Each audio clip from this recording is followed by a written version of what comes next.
All right, thank you. So this is a project co-authored with Latika Chowdhury at the Naval Postgraduate School.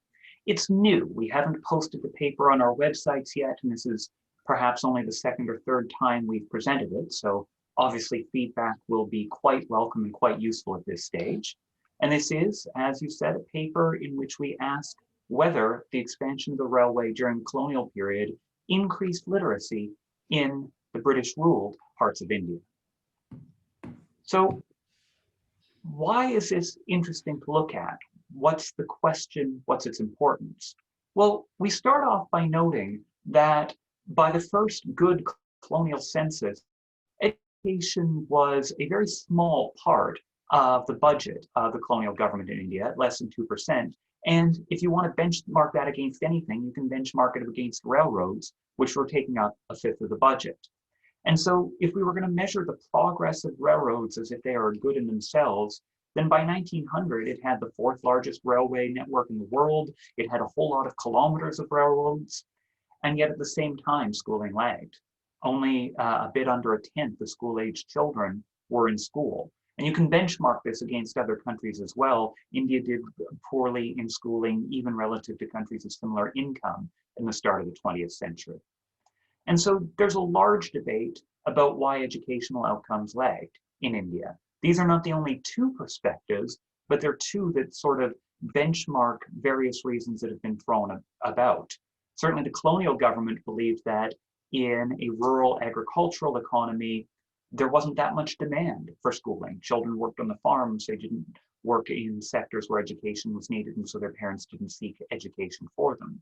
Alternatively, Chowdhury, my co-author, has pointed out that British spending on education was very low, at about a rupee a person in the early 1930s, and that this was low compared not only to what they spent at home, but to what other countries at similar income levels were spending on education.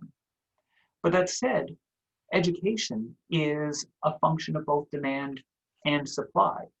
And if railways changed the economy or boosted incomes, they could have boosted demand for education. They could have led to more education without a government-led supply response, and that's what we're going to ask in this paper. To what extent did the extension of the railway lead to a demand-driven, bottom-up increase in education?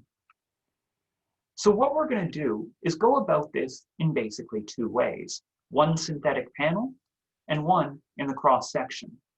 To do that, we're going to need data, and we're going to get data from the colonial census. We're going to start with the 1881 census, basically the first good, consistent census, and we're going to end with the 1921 census, largely because the railway network is complete by then, and so we get very little variation were we to add the 1931 census, and nobody believes the 1941 census. And so what that's going to let us do is construct panel data at the district level by cohort and by census year, covering a good 50-year time period. And so railway construction is going to start before our first census, and by 1901, close to 90% of districts have connection to the railway. And we're going to have to face a challenge that the way that the census enumerates literacy is going to differ by year up until 1911. By 1911 and 1921, we're going to have consistent measures of literacy across districts, across years. And so our baseline approach is going to be what we're going to call a synthetic panel. We're going to take the 1911 and 1921 censuses, and these are going to report literacy rates for those under age 10, those aged 10 to 15, those aged 15 to 20, and those aged 20 plus. And for each of those cohorts, we're going to be able to measure their exposure to railways.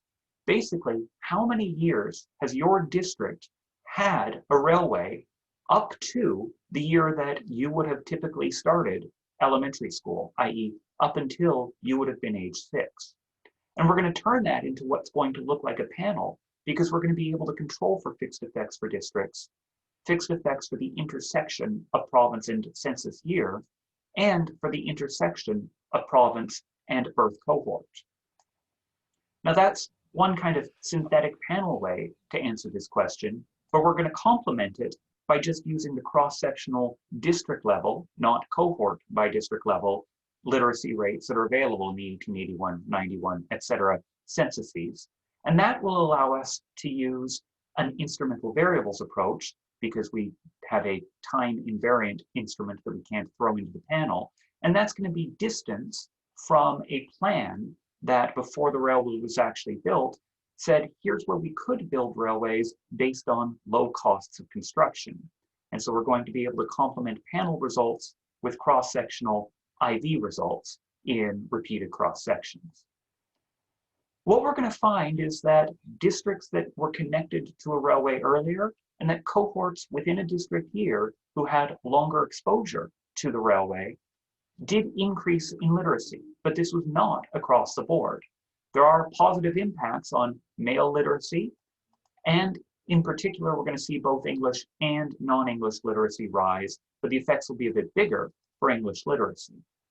And so if you want to think about the effect sizes, a 1 standard deviation increase in exposure to the railway is going to predict about a quarter to a third of a standard deviation increase in cohort literacy rates.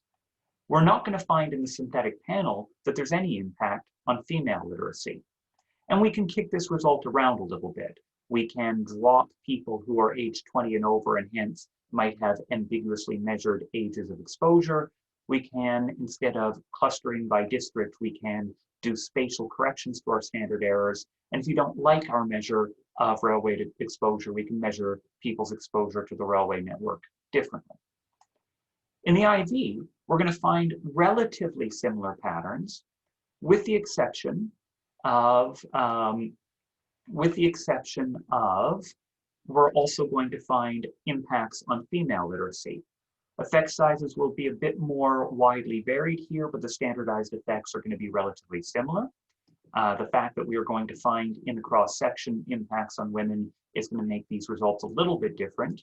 And just like the cross-section, we can kick this around. If you don't like the IV, we can show you OLS effects.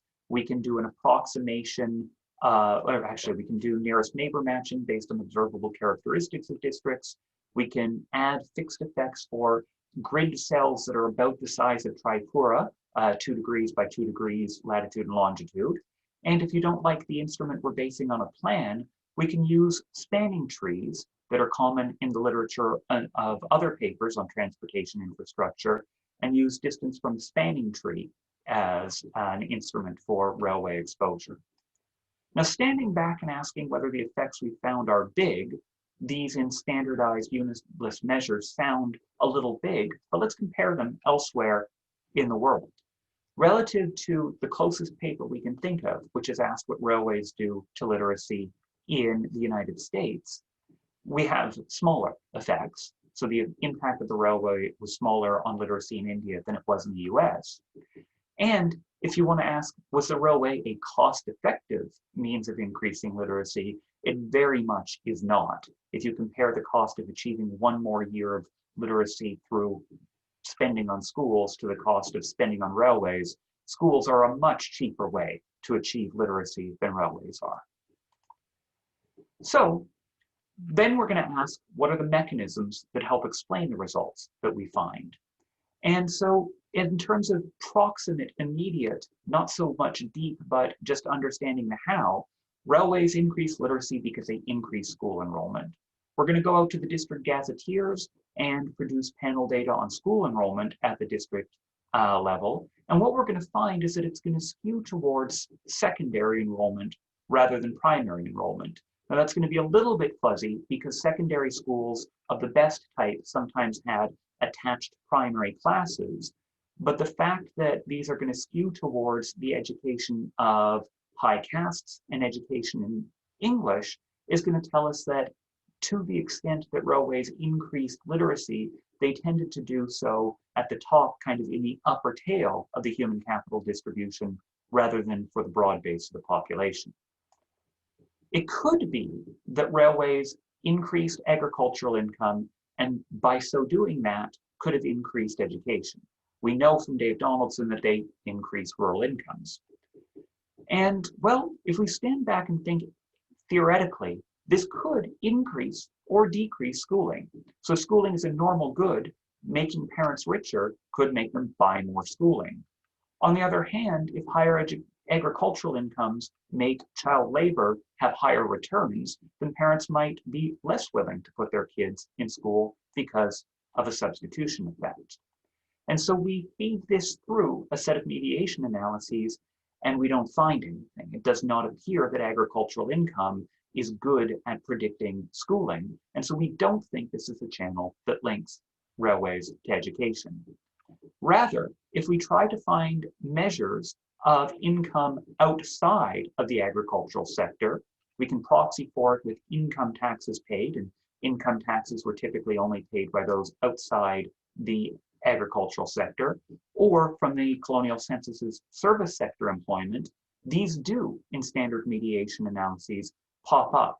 They're able to, if we throw them on the right-hand side, diminish the coefficient on railway exposure, and they can explain some of the variation in literacy rates and school enrollment across districts. And so we're not going to think of these as narrowly the effect of income taxes. Income taxes were not a large share of government revenue, and it's not as though income taxes are being plowed into paying for state schools. Rather, they're just a measure of non-agricultural income. That's going to allow people to relax income constraints.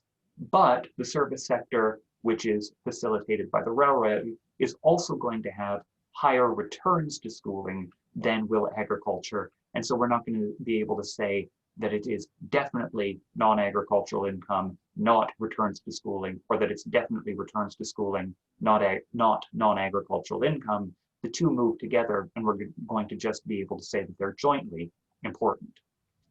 So James, Yeah. just a question. So I guess the obvious question here would be one, whether it's the British themselves who are, given that you're finding an impact at the top, and that's not a huge percentage, what is the settlement of Europeans and the British along with the railway expansion?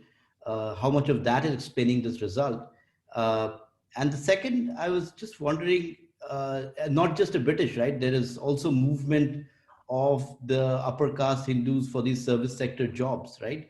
And so is this, just driven by selected migration towards these places, or is it just, that these places become better because of new employment that is generated for the people who are originally from that place? Right. So I'm fairly confident that this is not driven by European migration. The fact that we're able to find some effects on non-English literacy in some places matters, and the trivial share of non-Indians in the Indian population is going to mean the effect on British literacy would have to be implausibly large to explain our effects. Remember that they are less than 1% of the population. Yeah, but the effect is also at the top, right? Yeah, but they would. That's what you worry about. I mean, of course, they're a very small proportion. Yeah, so they would have to go from effectively 0% literacy to 100% literacy in response to a railway in order to explain the effects. And I'm going to assume that most of the British who came into India were literate before they arrived and before the railway, so that is going to be an unlikely effect size. They would also have to be enrolled in Indian schools as children. When my stereotype of the English person living in India is much more likely to be an adult male working for the military. So I'd be quite surprised. We haven't done it, but the robustness check in my mind that would allow us to account for this would be to subtract the share English, and not English literacy, just share English by ethnicity from the literacy rate, and put that over-corrected literacy rate on the left-hand side and see how it responds. In terms of migration, there isn't as much we have done. We have on our to-do list, we don't have good migration data. What we have in the census is the share of the population in each district who is born in other districts of the same province or other provinces. And so from that, we could compute a proxy for migration by saying the share of people in this district who were born in this district. And we haven't done that yet just because it's a fair amount of data entry. But we can see whether A, that responds to railways, or B, controlling for that diminishes our coefficient. Okay. Another way, James, could be to look at the service sector composition itself, right? I mean, if these are driven by largely these government sector jobs that open up, in railway, in jobs that are related to railways themselves, which are a big employer, you would see expansion only in particular sectors, but if you see expansion in things which have very little connection with railways, you might feel that that's something that's induced by railways and not just direct employment. Yeah, and that is not something we have done, but we do have the data that we have entered service sector. We have entered the employment data by subsector, not just at the level of industry, agriculture, and services. So we can do that. So we're going to contribute to a number of literatures. One John, I have a clarification question. And so you said the impact is very small, right? So the impact in terms of standardized magnitudes is going to look reasonable, but the impact when benchmarked against the effect of railways elsewhere in the world or relative to the effectiveness of building schools is going to be small. So tell me one thing. So during this time period, the Britishers set up other institutes of importance like the Roorkee Institute for civil engineering to build a canal, the Ganges Canal. They set up, and there were only 5 students that were enrolled. So the return to the institute would be huge when the canal was built. So, what I'm trying to understand is that I would imagine that returns to education, especially when this is very scarce kind of education, would be highly skewed, right? So measuring these impacts could become a little bit difficult because this is not an all India program for education. This is sort of, I would imagine at that point in time, a very sort of an exclusive, education would be a very exclusive activity. So are these tests, unlike in other places where education was becoming more widespread, so to measure its impact, the returns to education would be more normally distributed. But in case of India, I would imagine that this would be highly, highly skewed, right? In any case. So would you be able to use similar statistical techniques to estimate these impacts? So I think partly what we're going to be talking about is much lower levels of education. We're just going to be measuring literacy versus not, or enrollment in primary and secondary schools versus not. So I'm not familiar with the data. Maybe you'll present the summary study. The literacy rates would be very low during those times, right? Yes. So that's what. So when you have these very low distribution of literacy rates, would the standard techniques to measure impacts actually be effective? I mean, I'm going to imagine that you're going to use a standard t-test to measure the impact, right? Now, is it applicable when you have data which is so skewed? So for this, we will take a log transformation of the literacy rate. We will take a log transformation of the literacy rate, which is going to take this skewed variable and make it considerably less skewed. And so that will be, if we take the Gauss-Markov assumptions, an unbiased predictor of the mean. I imagine that the returns to literacy would be very much skewed like this, but we are not going to have data on the wages of literates relative to the wages of non-literates. And we certainly wouldn't have that over the full distribution of wages of literates relative to non-literates. We're not going to put, except in one robustness exercise for 50 districts that we're not going to take too seriously, wages on the left-hand side. I see. Okay, so let's proceed. Thank you. All right. So we're going to contribute to 2 literatures, one on what James, yeah. I have a question too. Okay. So how do you differentiate between demand and supply side here? Because wherever the British started railways, there were also railway schools that were shown there for both for children of employee as well as non-employees of railway. So the British opened up over 100 railway schools during uh, end of 19th century. So that's my question. So at the moment we haven't, and that's a good point.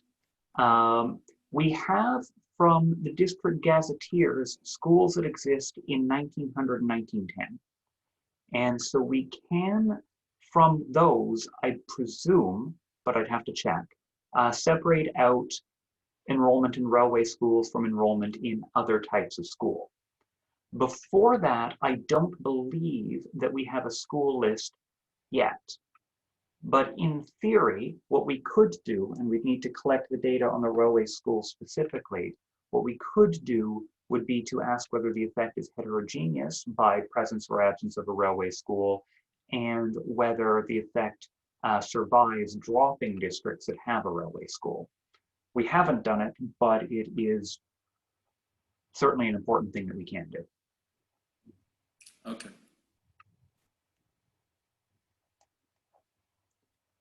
Right.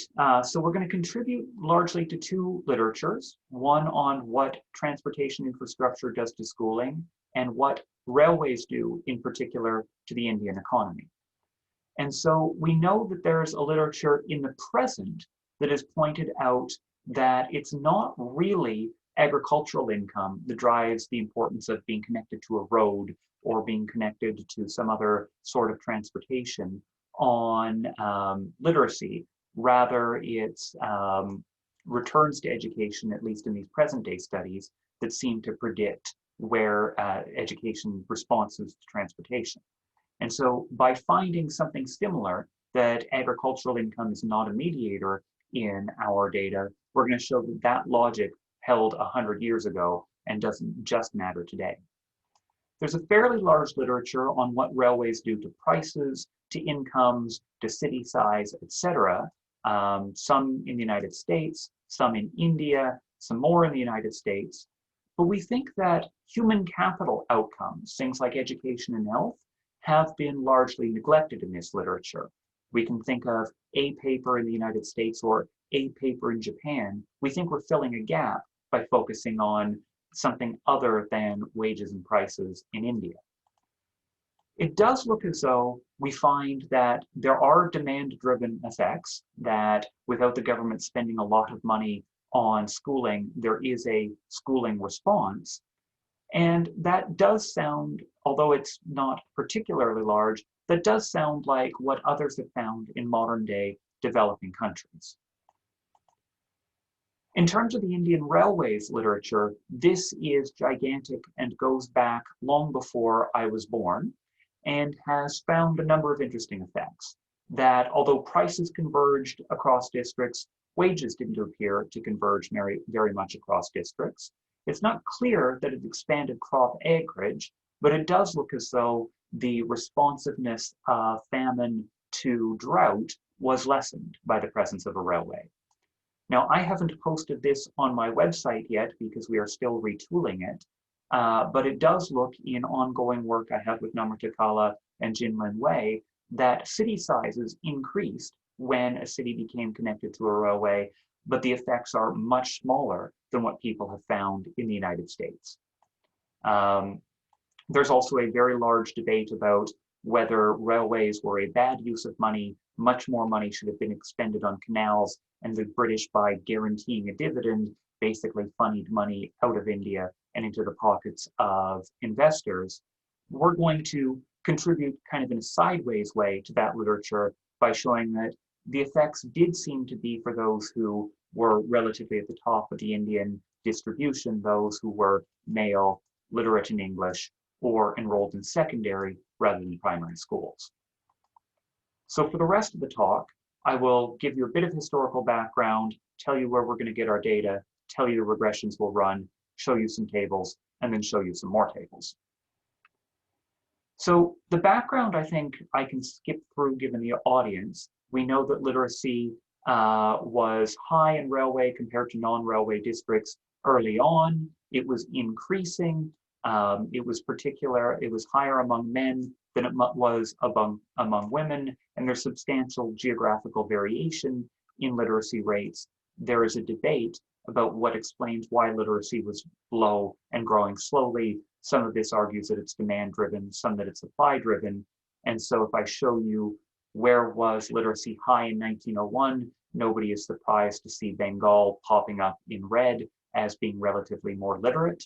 This also signals to you that our data will be on the British districts, not the princely states. The census data on literacy in the princely states is poorer and not always complete. Literacy is highly skewed across districts.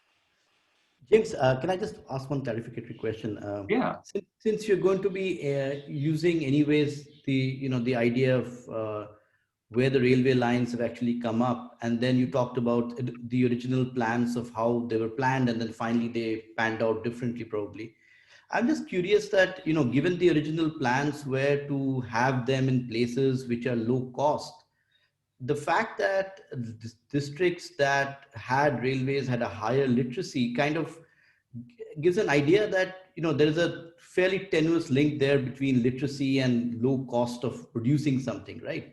So I'm just wondering, you'd expect that if a place was had more human capital, it might be expensive to hire people and so on and so forth, right, for all the other ancillary services. But it would seem not, given so how do you reconcile the two? Is it that at this very low literacy rate, because this literacy way of measuring human capital by literacy also doesn't take into account the fact that there are probably a lot of very smart people who would be called human capital, right? But they were not, in fact, literate in the conventional sense of literacy, because we are talking here about 2-3% literacy, right? So I'm just wondering whether it is possible that, given that high literacy places were probably typically low cost, whether they were in fact, places where, the distribution of human capital was very different to begin with. And in fact, it could even be that, they were in fact, that high literacy places were low human capital, in ways that we cannot measure human capital, right? So that would reconcile the two facts: the fact that railways were supposed to be built in places where it was cheap to get people and so on and so forth, but yet there are places in 1901 that seem to have higher literacy. Yeah, so it could be that yes, they have higher literacy, but in fact, in some kind of latent human capital, they were actually quite low. Is that a possibility? So I'd interpret the comment as suggesting two possible problems with the IV. One being that the late represents nothing we care about. The districts that got connected to the railway because they were on the plan are so different from other districts we learn nothing of use about them. Or the second is that the instrument is going to correlate with unobservables that determine human capital.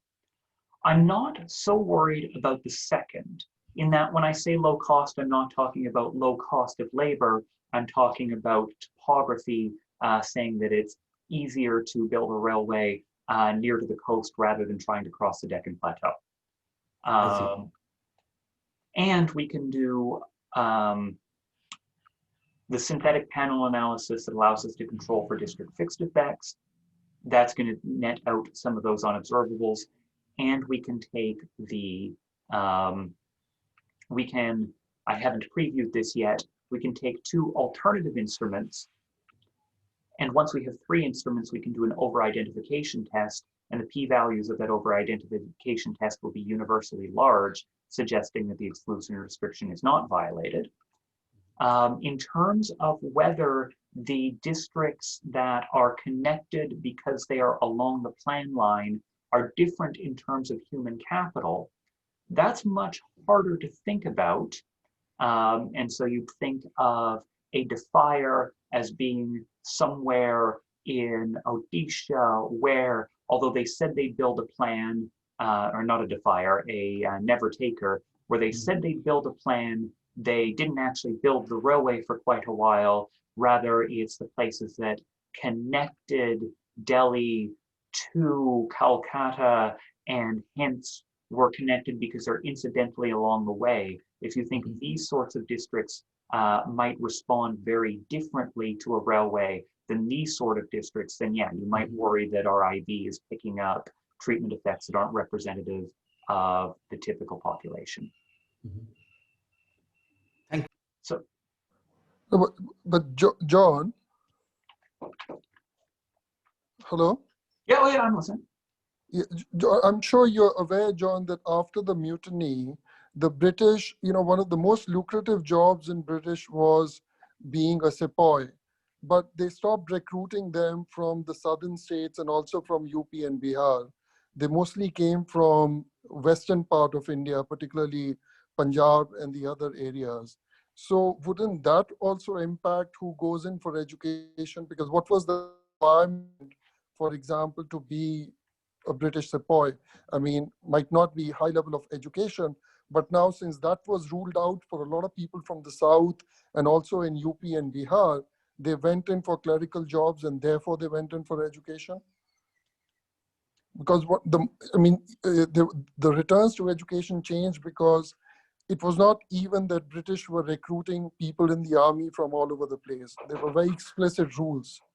So Yeah. when you compare with the railways coming up, naturally railways came up for military conquest more than anything else, right? I mean, that was the key objective, being able to move military supplies. But when you restrict a large section of the population for certain jobs, then naturally your instruments are not necessarily applicable across entire country. Yeah, so we can drop each province one at a time without the results disappearing. And so if this is all just the Punjab, we can drop the Punjab. Actually, we drop something larger than that. I think we drop the Northwest provinces in that robustness check. And so it's not one province that drives things. If this is, and so we haven't done anything to control specifically for military employment. We will have No, John, the North was allowed to recruit in the army. So what you need to compare is what are the returns to a government job, because the army was enjoying significantly higher wages, till, if you got a job in the army. And then they stopped recruiting based on caste as well.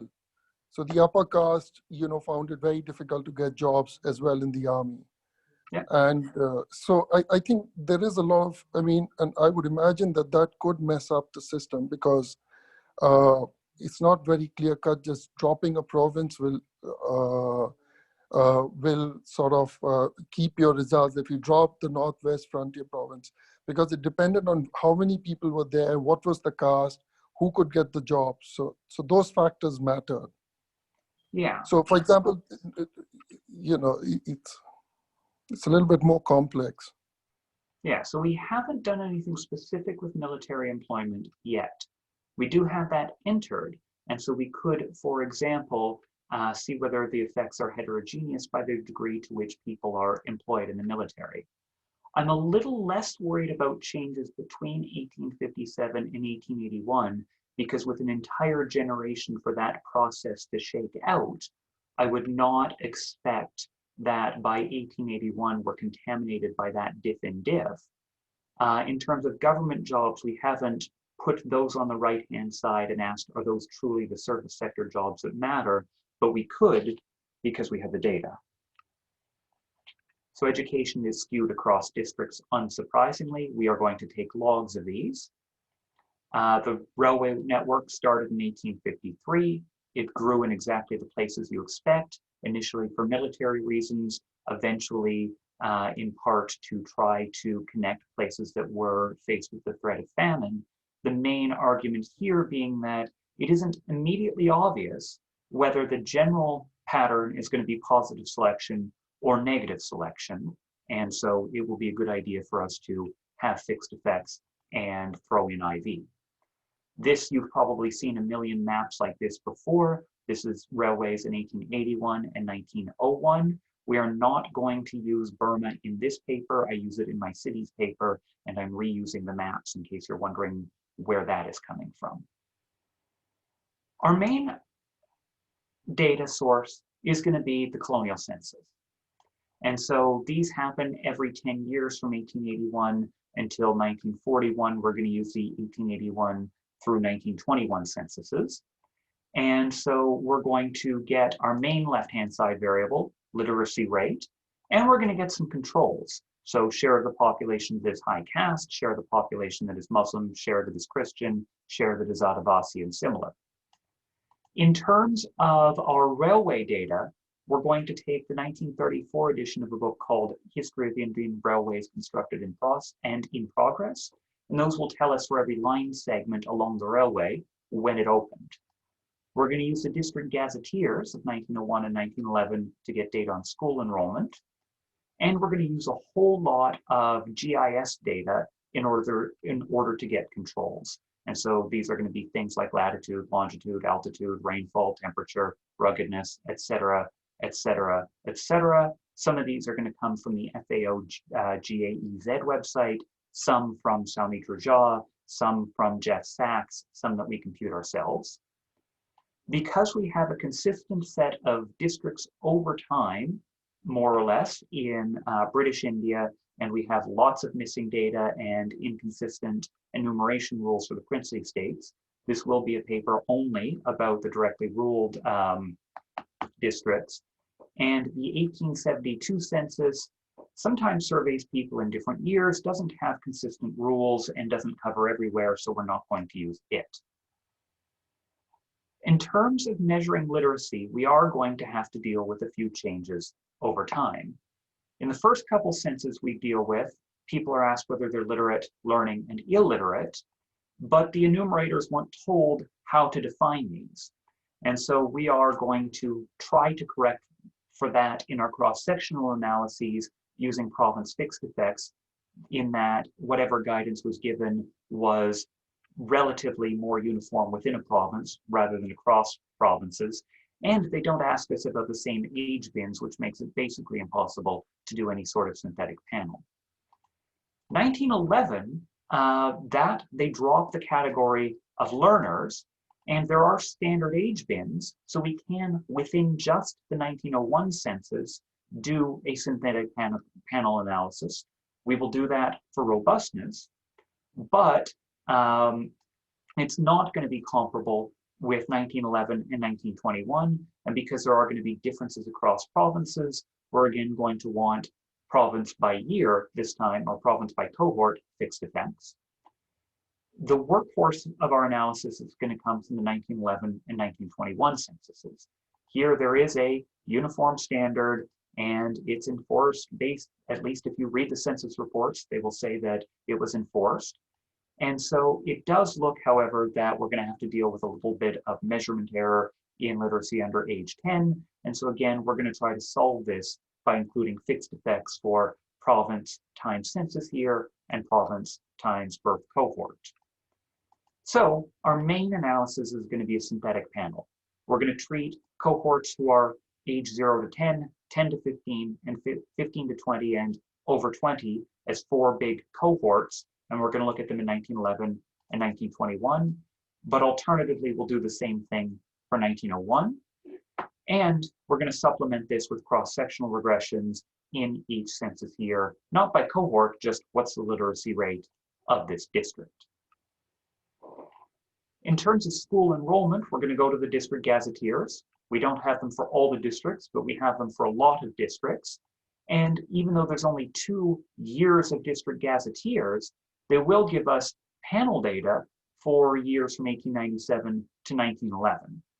And so here we're going to measure primary enrollment at the district level in a given year as the number of children who are in primary school relative to the cohort who are under age 10. It'd be nice if we had under age 12, but it's not reported that way in the census. Secondary enrollment, on the other hand, we're going to take children in what is above primary schools, and again divide by the closest approximation we have to the denominator in the data, with the caveat that some secondary schools also include primary classes that are not separately enumerated. So think of this as a mixture of primary and secondary, but generally the better quality, more elite. secondary schools. This will allow us to run both cross-sectional and panel data regressions on school enrollment as a left-hand side variable. So James, these are these district schools, right? The bigger district schools, which also accommodate, at various levels. So I think Latika has these things which show that some of these kind of, these good schools, which have these big schools with secondary enrollment, their outcomes are correlated with, or at least the enrollment is correlated with upper caste mobilization and so on and so forth, right? On the paper with ethnic fractionalization and number of schools, it shows basically that some of these secondary schools, there was a lot of money that went to some of these secondary schools, and largely because they were supported by the upper caste. So I'm wondering whether there is, in some sense, a differential kind of thing happening for the upper caste, because your initial placement is in places where probably the upper caste is larger in number.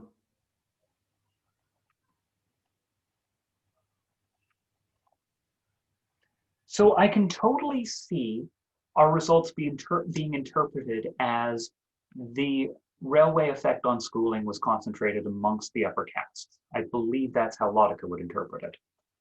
I can also see a world where there could be a heterogeneous treatment effect based on caste composition. We haven't done that, but we could. I don't think we're worried about contamination where railways arrive earlier in districts that have a higher share, higher caste, partly because that would be accounted for by the district fixed effects in the synthetic panel, but also partly because we are able to control for share high caste in the cross-sectional regressions. I see. In terms of measuring where railways are, we're going to take this book that tells us the history of them being created in 1934. We get a GIS segment by segment map, and just for every segment, we code it as opening according to the year in which this book says that they opened. This is almost exactly Dave Donaldson's procedure from his paper, the exception being that we use a different edition and that we look at shorter line segments, whereas he had a minimum length cutoff. Now you can think of some standard measures of measuring railway exposure in the literature.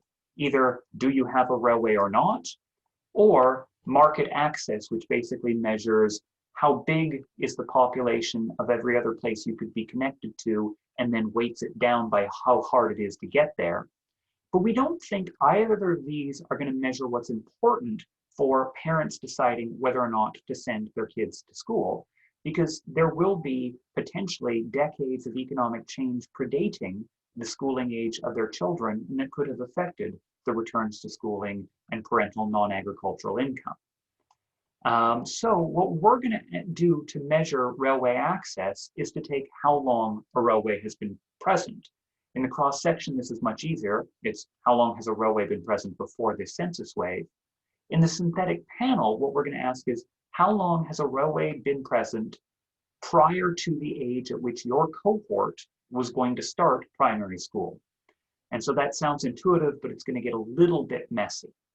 So imagine we're talking about a district that gets a railway in 1893.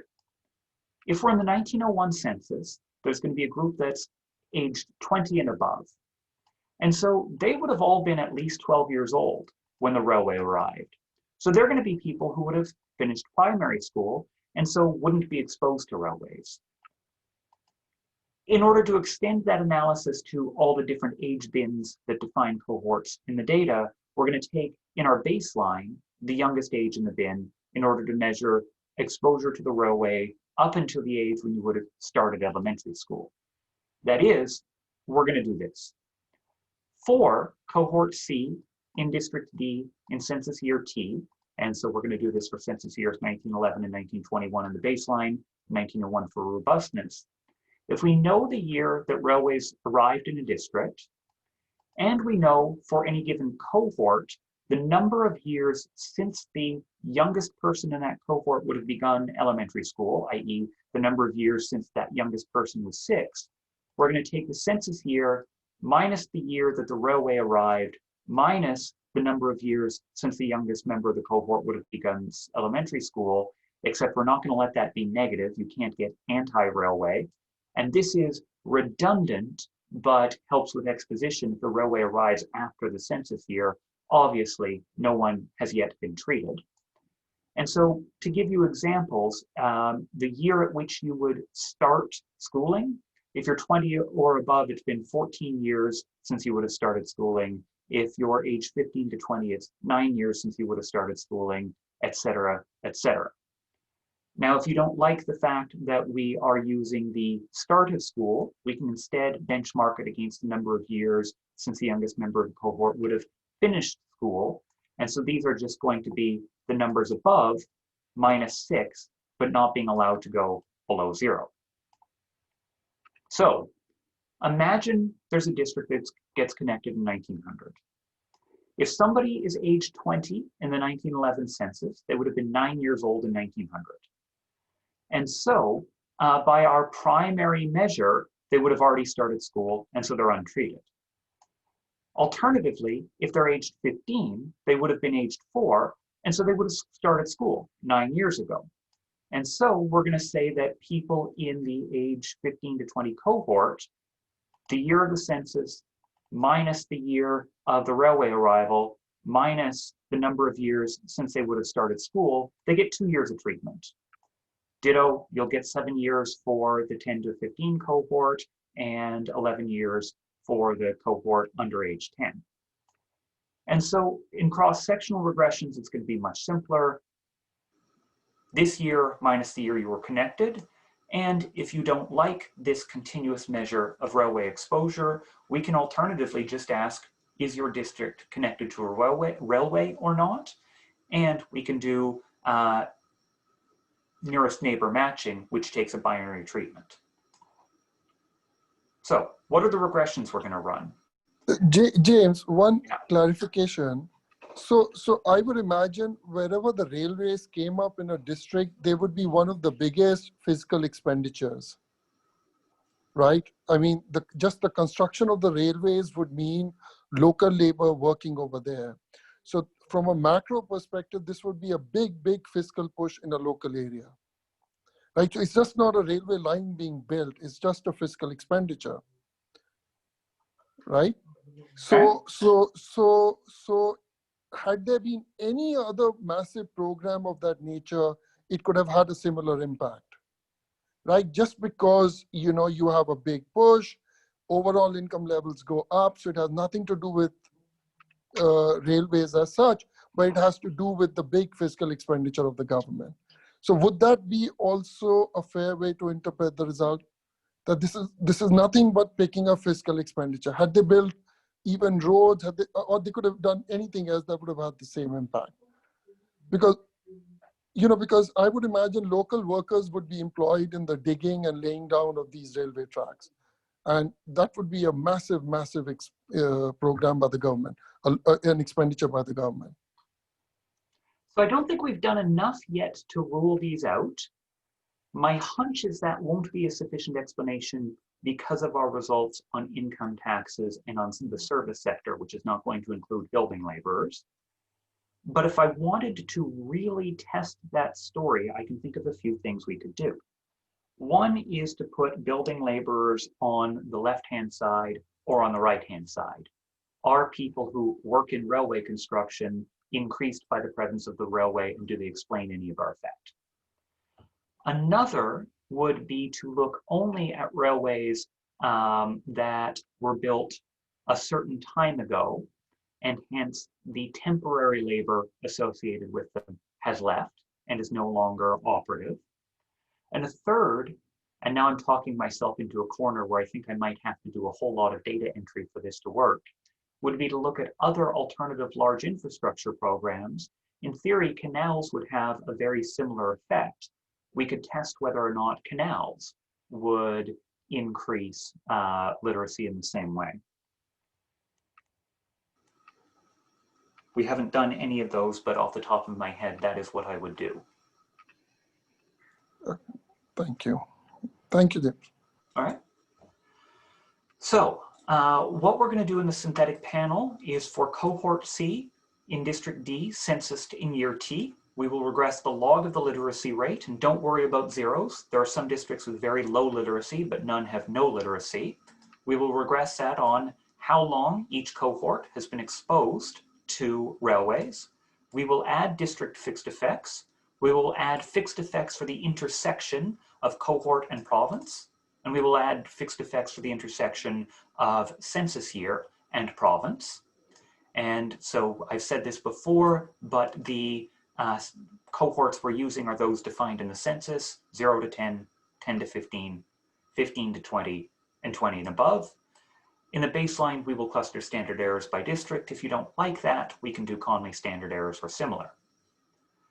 In the cross-section, the regression will look somewhat similar.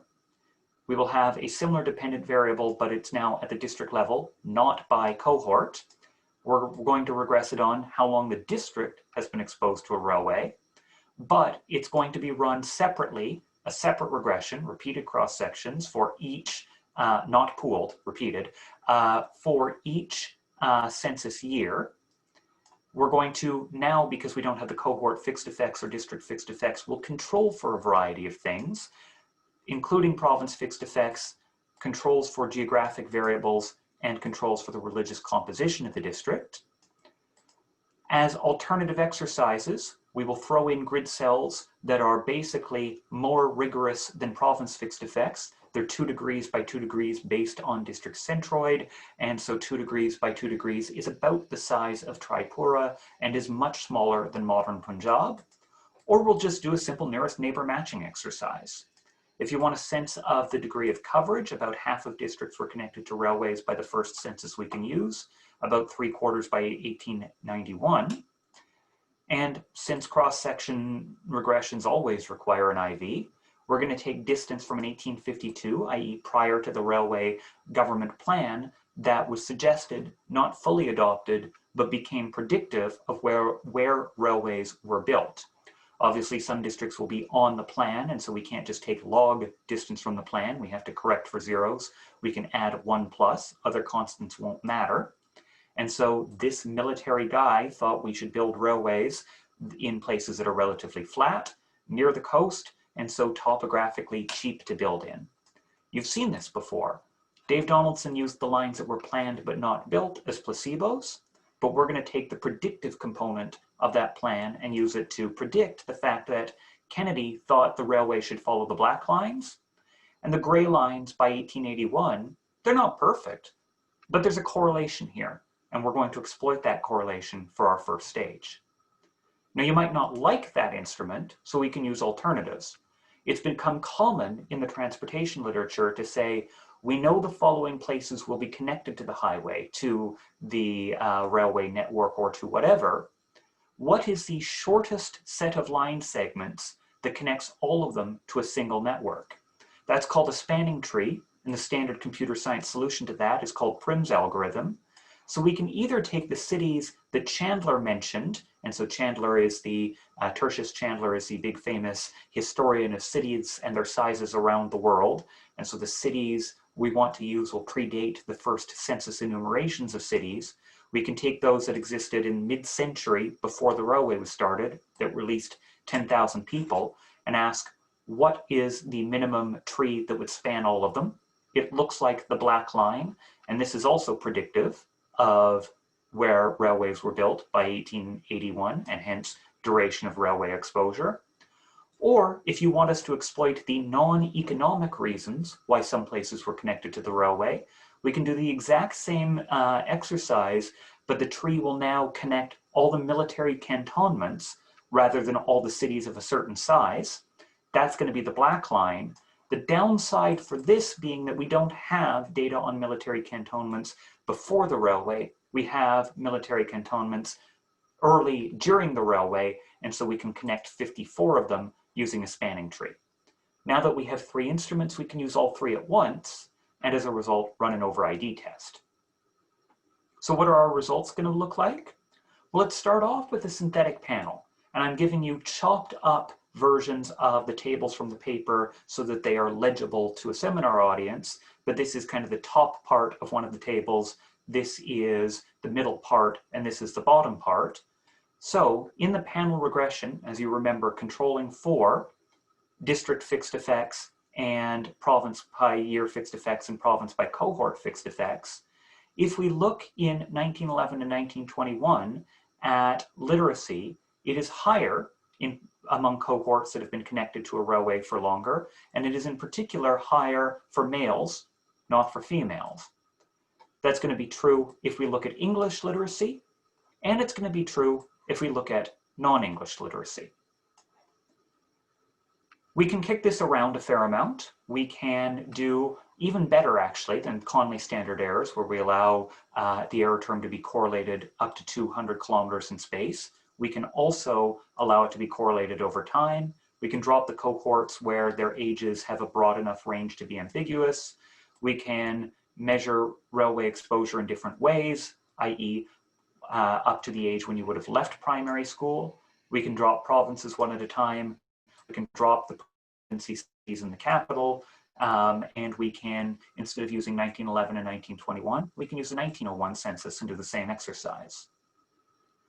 In the cross-section, I'm only going to show you selected cross-sections for time, but a longer duration of railway exposure predicts greater overall literacy, male, female literacy in 1881 and in 1921. In later years, we can also measure female literacy and English literacy. And so this is going to be predictive across the board. It's going to be predictive without controls or fixed effects, when we add province fixed effects, when we add additional controls.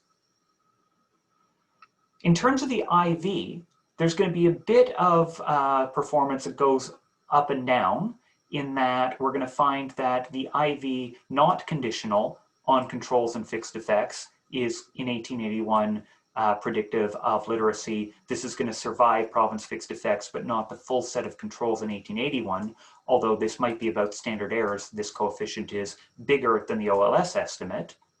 In 1921, it becomes predictive across all specifications. Our F-stats suggest that we are at least above the rule of thumb of 10. I am aware that there are people telling us we need F-stats of 100 these days. I do not have an F-stat of 100 I can show you, unfortunately.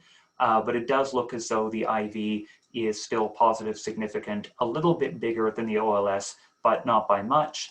The big difference between this and the synthetic panel results is we seem to find a positive impact on female literacy that we didn't before. If you want us to combine all three instruments that I showed you together, we end up with very predictive first stage F-stats, coefficients that are positive and significant across the board. You'll see that some of this is because the coefficient has gone up, but also because the standard error has gone down. Larger first stage F-stats will do this. And because we have more instruments and endogenous variables, we can do a standard over-identification test, and we cannot reject the over-identifying restrictions. That is also true in 1921. So I'll skip through this relatively quickly in order to get to mechanisms. Although I have 10 minutes left approximately, yes? I will presume, if not corrected, that that is accurate. About, yeah, you have 15. Oh, okay. Then I don't need to rush as much as I thought. Okay.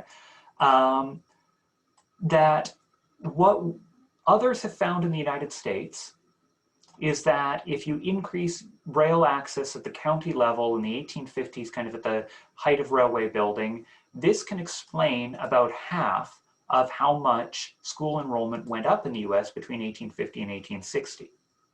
In our results, it looks as though increasing railway exposure between 1901 and 1911 over a similar one-decade period, that's going to explain a smaller fraction of the increase in secondary enrollment.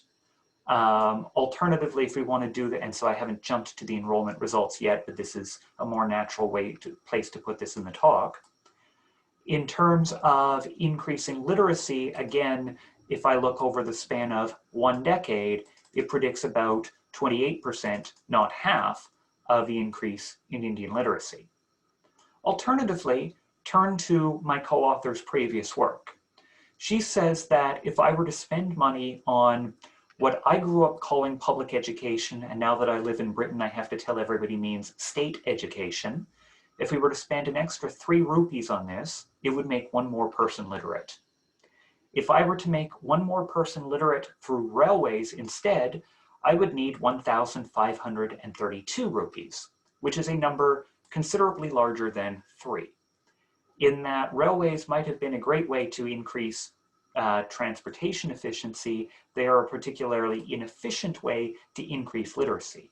And so although in this paper we find what looks like a demand-driven increase in literacy in response to transportation infrastructure, we would not by no way recommend this as a cost-effective way of doing so. That said, this is just a very simple back-of-the-envelope calculation. Okay, why in places that gained a railway did the literacy rate go up? We'll look at that in mechanisms. And so as I've told you, we can look in the district gazetteers at total enrollment, primary enrollment, and secondary enrollment.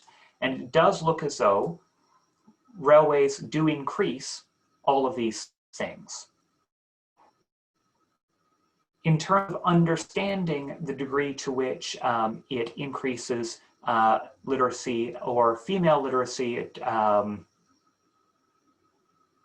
it does look as though railways are predictive of literacy if we look just in 1901 or 1911 in the cross-section. All of our mediation analyses are going to be cross-sectional because we cannot take these mediators, things like enrollment, or as I'll show you, things like agricultural income. I'm not going to be able to map those into cohorts the way we did. But clearly the proximate reason that literacy goes up is that more people are going to school. That doesn't sound particularly deep if we're going to understand what the kind of more fundamental causal mechanisms are that are going to link railways to literacy via schooling. We can talk about potential economic mechanisms. So we know in the modern literature on how transportation improvements affect returns to schooling. It could be that if I connect a place that was previously unconnected, well, if I raise agricultural wages, or if I raise the unskilled wage relative to the skilled wage, that could actually lower schooling because I've now increased opportunity costs of schooling. Alternatively, if I give you more access to transportation, I could increase the returns to education if the impact on the wages of educated workers is greater than the impact on wages of uneducated workers. That would predict an effect in the alternative direction. It could also be the case that schooling is something of a normal good. If parents have more income, either they just want to buy more of it for their children, or they can get around liquidity constraints previously they couldn't borrow to school their children. To tease these apart, we're going to do 2 types of formal mediation. One is going to be the recent Christian Dipple version that is suitable for an instrumental variables analysis. What we're going to find is that largely, although our instrument predicts treatment, it is not predictive of the various mediators, and so we're not going to overinterpret that IV mediation analysis. Rather, we're going to take kind of the more old-fashioned version where you put the mediator on the left, then you put it on the right, see if it responds to treatment, see if it helps explain away the coefficient on the main treatment and whether it predicts the outcome. Although there is a bootstrapped version of this that Kaisuke Aimai and co-authors have made available that allows you to decompose this into the percentage explained. We don't want to overinterpret this because any mediation analysis relies on the sequential ignorability assumption that once you control for treatment, the mediator is as good as random, but we think it's a step above just showing you the regression with the mediator on the right-hand side. So we know from other work, and particularly very well cited and very good work, that railways increased agricultural income. Does it look as though these predict greater literacy or greater school enrollment? Well, no. I can put school enrollment on the left-hand side. Districts that were exposed to railways for longer have higher secondary enrollment and higher total enrollment, but there is no evidence that agricultural income helps explain this. And so the percentage of the effect mediated is very small, and in some cases, If agricultural income goes in the opposite direction, there is a negative mediating effect of agricultural income.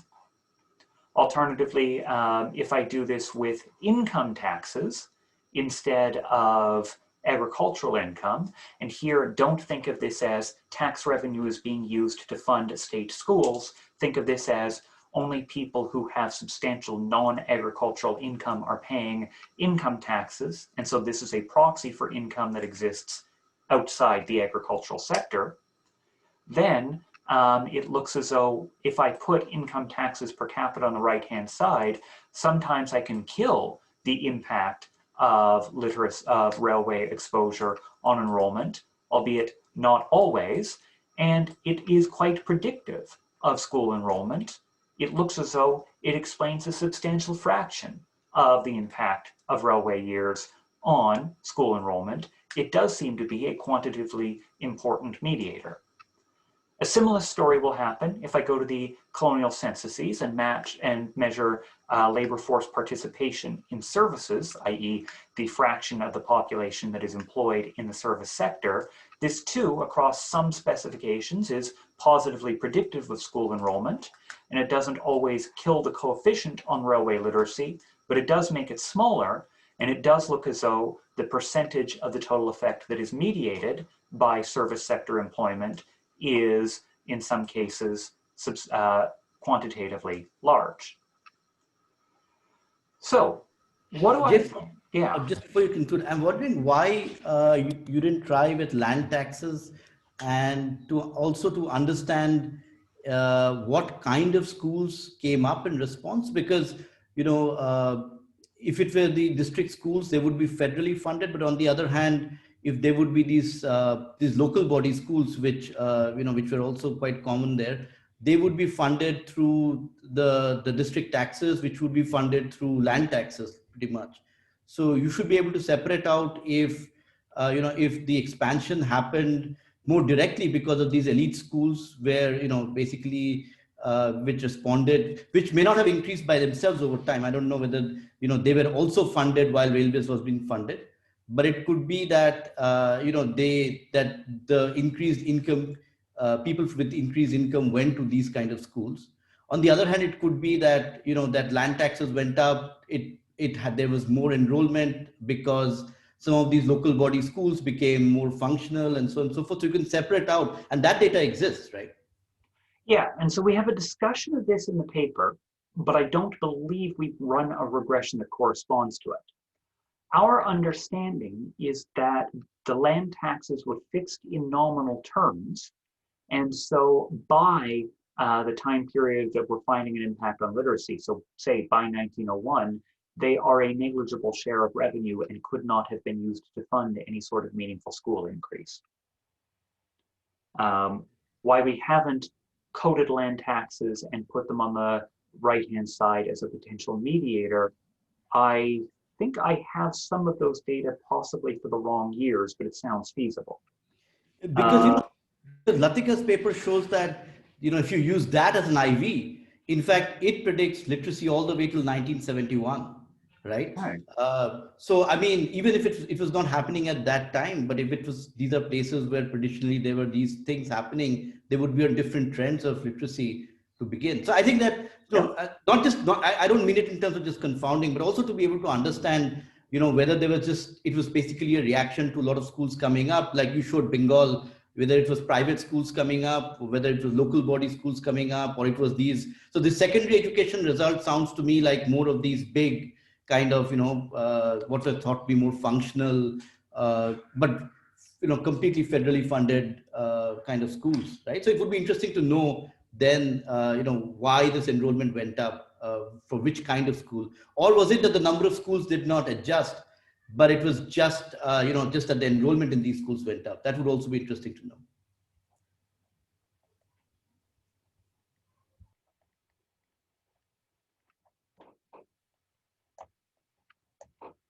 So yeah, I think that's most likely something we can do. I'm slightly concerned this would involve entering data equivalent to Jonathan Lane's complete enumeration of schools in 1901, but that might be feasible, particularly by type. Yeah, okay. So what do I think we've said? I think we've said that we can look at the district level in the censuses from 1881 to 1921 and show impacts of the expansion of the railways on literacy. That male literacy and English literacy across the different specifications we throw at it do seem to increase. And we can confirm these both in synthetic panel and in cross-sectional analyses. As a proximate but obvious mechanism, it looks as though literacy goes up because more people are in school. In particular, there are more people in secondary schools. In terms of a mediation analysis, agricultural income does not pop out as predictive of enrollment or literacy, but non-agricultural income and service sector employment both appear to respond to railways and seem to be important mediators, i.e. they are predictive of literacy.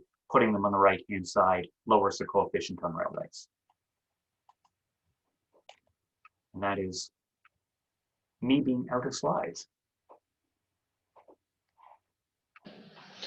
Right, so thanks, finishing just right on time.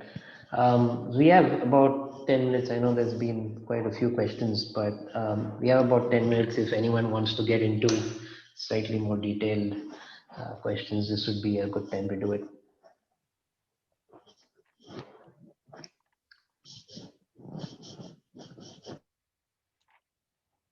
So if can I go then? If no one's asking, maybe I can ask. Yep. So Yeah, go ahead. yeah. So James, I know. I mean, you know, in the one of the predictors of Protestant missionary activities is railway expansion, and we know from the work by Manto Vanelli and authors that and co-authors that that has at least in the long run an impact on literacy. I'm wondering, I know that there are fixed effects and so on and so forth running here, but I'm wondering whether you guys checked whether it's robust to any of these missionary activities, especially Protestant, because that's the literacy part of it. There are established results that they have affected literacy. I don't know about these times, but for sure later. So we haven't checked it. We absolutely could check it because I know from her other work that Latika has these data, and I know from a paper I started with and abandoned with a PhD student that I have at least some of these data. I don't think we would be able. The problem with trying to do it in a panel is that in a given cross-section year, we know a list of missions and when they were created. We kind of have to assume that no mission ever disappears in order to take seriously a pseudo panel that we construct from that. But we could definitely take a snapshot of missions that exist in a given year and test whether that mediates the effect at all. Yeah, that's true. Or you could just, take an interview. Of 1911, you could get, right? Yeah, exactly. You could just trend it by that, right? Just to see if your results are robust to anything that may be happening. It's difficult, I know, to construct the missions going back in time, but that could just be a robustness in that sense. Yeah, agreed. Yeah, I'm tempted to say I would sell it as mechanisms rather than robustness, but yes. James, I have one clarification question. So how were the railways financed by and large? Were they financed by local expenditure, through loans, through debts, or was it financed through taxes? So this happens in a variety. Now I put it in the slide. This happens in phases, and so there are periods when the government is building them. There are periods when it is private companies that are building them, and there are periods when it is a public-private partnership. No, James, my question is, either way, what bothers me essentially is that to finance these expenditures, they would have to collect taxes at some point in time, right? So could it be possible that we are picking up these effects of railways, but we're actually picking up differential impacts? For example, I'm taxing an area while making investments in the other area.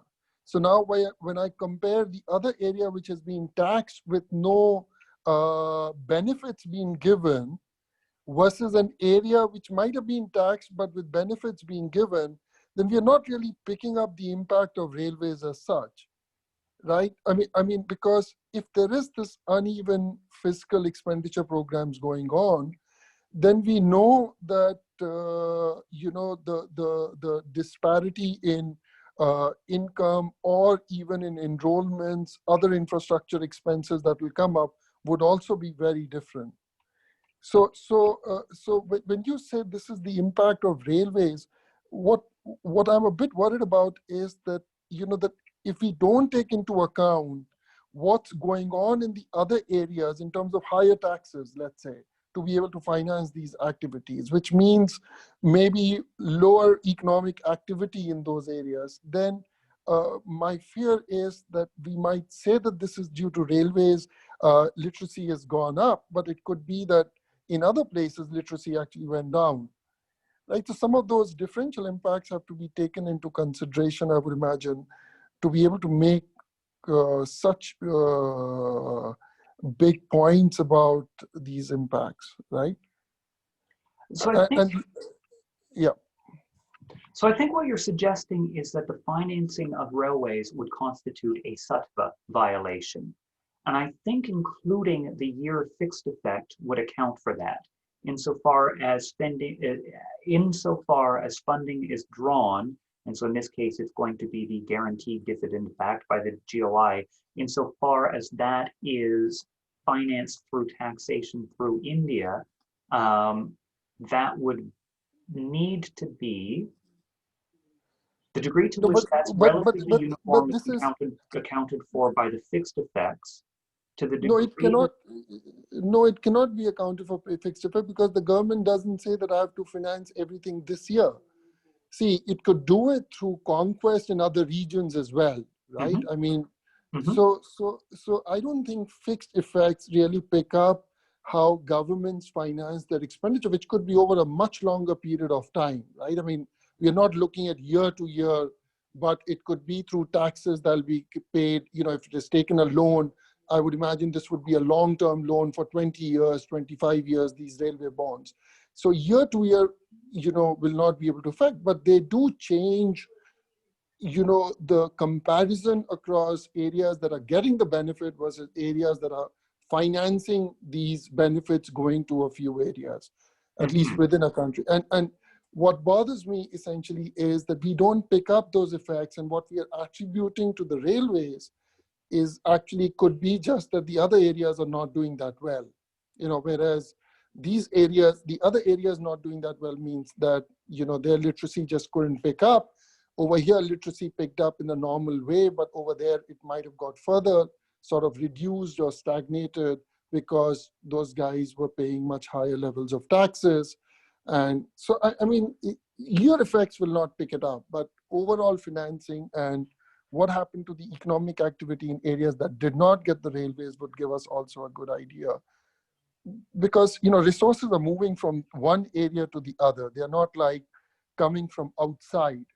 As far as I understand India's colonial history, they never came from many of the resources invested domestically, the funds were raised domestically through either local financiers or through taxes locally. Yeah, so how would I get at that? We've already shown that higher income taxes are predictive of more schooling rather than less schooling, but we could definitely put land taxes on the right-hand side and ask whether those are predictive of less schooling. That would be an example of the taxes raised to finance the railways in District A choke off literacy in District B. We could best control for taxes. Yeah, something of that nature. Other thing we could potentially do is James, James, just because the effect would not be the change effect, right? So let's say if we take Mudit's argument that there were certain places which had very high land taxes to fund the other areas which had railways, these land taxes need not increase over time in your panel. And therefore, that is the identifying here, right? Everything is being identified of changes in some sense. So it would have to be something like, I guess, baseline effects and so on and so forth, because the change would not definitely identify, areas which are always taxed high would always be taxed high, right? And that will not show up. Yeah, well, it wouldn't show up in the panel. It is something we could do in the cross section. Right. The Hey, other, and this gets into a very deep question about how one exactly measures a counterfactual. We could look at something approximating an event study. Do we see an increase in literacy when a railway is built rather than a decline in the literacy of the control group? The problem being that if the taxes are uniform across all districts and constant over time across all districts, it will quite literally be the constant in a regression and fundamentally unidentifiable without variation in X. And that would get very hard. That's kind of an hello. interesting question to Hi. think about. I was wondering whether what will be the effect of if there are more junctions to any place in the railway roads. So means if there are more junctions, can it lead to more literacy, because that is not going to be because of the fiscal expenditure, and that will be purely because of the railways. So do we have any evidence regarding this, and can we find it out somewhere? Like as if there are And more so junctions. by junctions, do you literally mean There two are more railways meeting? interconnections from the different cities to a particular point.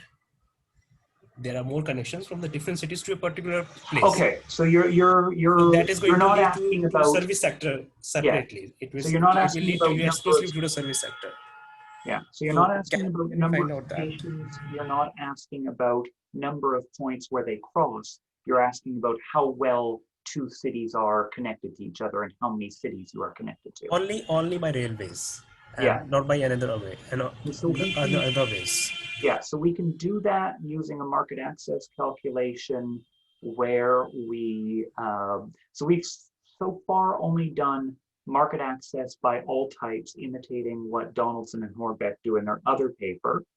My memory is that it is predictive of literacy, but does not kill the coefficient on railway years, so there's something over and above that. We haven't done a market access calculation that assumes the only possible means of connection is railway. So that we can do.